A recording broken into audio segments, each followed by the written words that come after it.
Lamont Slay, Damian Fishback, BJ Mack, and SEC Coach of the Year, maybe even more than that, Lamont Parrish joining us right now. Coach, how much did you need to learn about your team in a tournament setting just to kind of put a bow on what you saw in the regular season? Yeah, I think that's the next thing. I mean, we had a simulation of a tournament early on in the year. We were out in Phoenix and played a couple good teams out there. But, you know, it was a survive and advance type scenario and a 2-day deal. But this is for all the marbles. So I think we got a little bit of a taste of it. But I think that was the next hurdle for this group.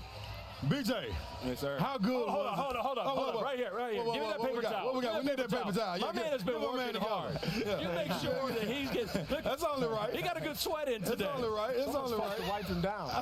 Wipe him down. So this is what I first want to say. Coach, National Coach of the Year, correct that. You ain't got to say a word. Now, BJ Mack. Now, I just want to know, man, when the game's flowing like that and you're being efficient, how much does this play into part of your game, being able to stretch the floor when you got an inside presence like Murray Boyles down low? Oh, it's a crucial part. It just shows the work that Colin has been doing all throughout the year since he got back from having mono. So just him doing all the work on the inside and then me stretching the floor, it really opens up everything for us, especially for our guards. I feel like we have the best backcourt in the SEC, maybe probably in the country too. Yeah.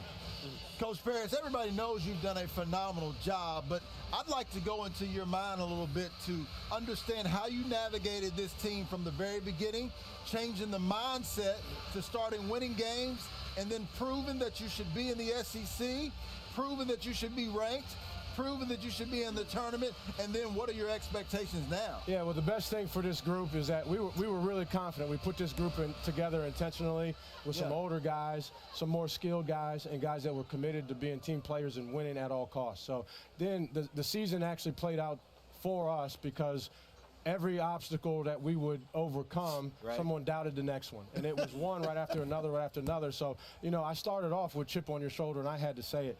2-3 weeks into the season, I didn't need to say it anymore. It was just out there for the guys. And then at some point, their belief had grown so high and their confidence had grown so high that they expect to win. Whenever we lace them up and go out there on the court, they expect to win.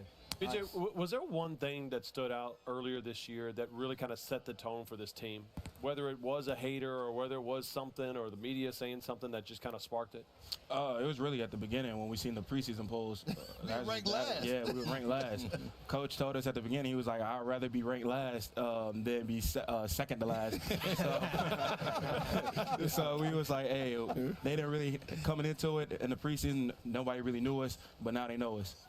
Coach, you recently went with the contract extension, got the contract extension, pat on the back for what you've done, what your team has done. You don't get that without them. How much does this put pressure on you moving forward, or is this where you're supposed to be with it? Yeah, this is where I'm supposed to be. I mean, this is had a great conversation with our athletics director, Ray Tanner, and we're really happy with where the program is.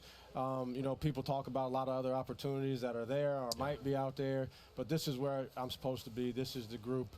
I love where I am. I love this group, and so you know, we made it official pending the board approval. We'll see how that goes. Get right, board. Get right, board. No doubt, no doubt. My last question to you is, you know, obviously Dawn Staley set the tone, right? And she comes to win championships. In order for you to win this SEC tournament championship, you have to go through Auburn. What are your thoughts on facing them tomorrow? Yeah, really good team. They played great in the first half. I mean, the first time we played them. I think they just outplayed us in general, but then they also made everything. I mean, so it turned out to be a 40-point game. So again, maybe it worked out that way. So if there's some kind of chip on our shoulder in this game, trying to look for a little redemption. But they got a really talented team. They can score from the perimeter. Obviously, what Janai Broome and those guys do on the inside, they're well coached. They're disciplined. So we just got to get our game plan together, and we got to be come ready to play. Yep. You guys have been ready to play from the jump, and we appreciate you making us media guys looking real dumb over here this entire season. Congratulations, BJ, Coach. Thank you, National Coach of the Year. On that. You'll be sticking around for a long